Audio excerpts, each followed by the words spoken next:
सातारा जिल्हा हा सैनिकांचा जिल्हा म्हणून ओळखला जातो। साताऱ्यातील अपशिंगे मिलिटरी हे गाव सैनिकांचं गाव म्हणून देशभर ओळखलं जातं। या गावातील प्रत्येक कुटुंबातील सदस्य आज सीमेवरती देशसेवा बजावतोय आणि त्याच पार्श्वभूमीवर यंदाच्या रक्षाबंधनानिमित्त अपशिंगे गावातील महिलांनी आणि बचत गटातील महिलांनी एकत्र येत एक राखी आपल्या भावासाठी हा उपक्रम राबवला।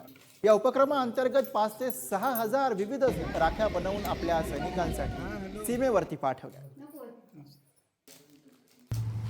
सातारा जिल्हा हा सैनिकांचा जिल्हा म्हणून संपूर्ण भारतामध्ये या सातारा जिल्ह्याची ओळख आहे। या सातारा जिल्ह्यातील मिलिटरी अपशिंगे या गावातील प्रत्येक कुटुंबातील एक सदस्य देखील आपली देश सेवा बजावताना आपल्याला पाहायला मिळतो। मी याच सध्या गावामध्ये आहे। या गावामध्ये आपण बघायला गेलं तर रक्षाबंधनच्या निमित्ताने या गावातील संपूर्ण महिला असतील, बचत गटातील काही महिला असतील, यांनी देखील राखी स्वतः बनवून एक राखी आपल्या भावासाठी, एक राखी आपल्या सैनिकासाठी अशा पद्धतीचा उपक्रम राबवलेला आहे। नेमका उपक्रम काय आहे हे देखील आपण जाणून घेणार आहोत। माझ्यासोबत काही महिला आहेत गावातील, त्यांच्याकडून जाणून घेऊ नेमका काय उपक्रम आहे आणि कशा पद्धतीने राख्या बनवल्यात आणि किती प्रकारच्या राख्या आहेत। आम्ही एक राखी सैनिक भावासाठी हा उपक्रम राबवत आहोत। ह्यामध्ये आम्ही 5 ते 10 प्रकारच्या राख्या, वेगवेगळ्या प्रकारच्या राख्या आहेत आणि 5 ते 10 हजार राख्या आमच्या रक्षाबंधनपर्यंत सैनिक भावांसाठी पोहोचवतात। तेव्हा खूप अभिमान वाटतो। आपल्या हाताची बनवलेली राखी हे आपल्या सैनिक भावाच्या हातात बघितल्यानंतर खूप छान वाटतं। माझे मिस्टर सुद्धा आर्मीमध्ये कुपवाडामध्ये ऑन ड्युटी आहेत। ह्या राख्या आम्ही सर्व एकत्र जाऊन बसून तयार करत असतो। हे एक भावासाठी म्हणून, एक आमच्याकडून काहीतरी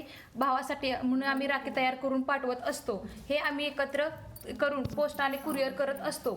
माझे मिस्टर आता श्रीनगरमध्ये CRPF मध्ये कार्यरत आहेत। माझे सासरेही आर्मीमध्ये होते। माझे वडील, माझे चुलते, एकंदर बघितलं तर अपशिंगे गावामध्ये घरटी एक माणूस आर्मीमध्ये आहे। ज्या सैनिकांना ज्या सुट्टी मिळत नाही रक्षाबंधनला, त्यांना आम्ही ही राखी पाठवत असतो पोस्टातर्फे। आमची पण ही 3री पिढी आर्मीत आहे आणि आम्ही आता ह्या राख्या 30-35 जणी बनवतो। आमच्या घरी पण आमची सून पण बनवून पाठवते आणि आम्हाला खूप बरं वाटतं की मुलांना, भावांना, वयस्कर असतात लोक, त्यांना आमच्या राख्या पोचतात, यातच आम्हाला आनंद आहे। कॅमेरामन सागरसह मी साई सावंत, पुढारी न्यूज, सातारा। प्रत्येक महिला बचत गटामध्ये आजी सैनिकांच्या पत्नी, माजी सैनिकांच्या पत्नी, आई, अशा ह्या सगळ्या विविध असतात की आपल्या मुलांना, आपल्या भावाला, आपल्या पतीला आमच्या गावामधून ह्या राख्या दिल्या जातात। गेले अनेक वर्ष हे आमच्या गावातून केलं जातं।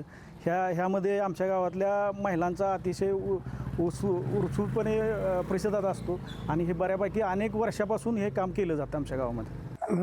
Ramrao Shivram Kadam, 66 armour regiment. मी ड्युटीवर असताना आमच्या बहिणीने राखी पाठवली, त्यावेळेला आम्हाला खूप गगनाचा आनंद झाला होता। इतका मोठा आनंद झाला की माझ्या बहिणीनं माझ्यासाठी राखी पाठवली।